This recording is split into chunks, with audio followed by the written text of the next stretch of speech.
మీరు తెలంగాణలో ఈ వికృత క్రీడ జరుగుతుంది అంటున్నారు, కాంగ్రెస్ పార్టీ చేస్తుందంట. కాంగ్రెస్ పార్టీలో ప్రజెంట్ ఉన్న పిసిసి అధ్యక్షుడు సీఎంఓ దీనికి కారణంగా మీరు ఏమన్నా చూసే అవకాశం ఉంది? ఇంకెవరు కారణం అండి ఆయన కాకుండా?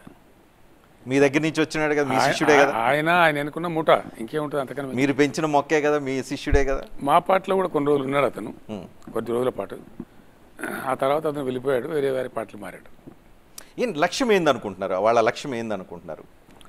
నాకు తెలిసి ఒక అజ్ఞాన అహంకారపూరితమైనటువంటి పద్ధతిలో వాళ్ళు వ్యవహారం చేస్తున్నారండి.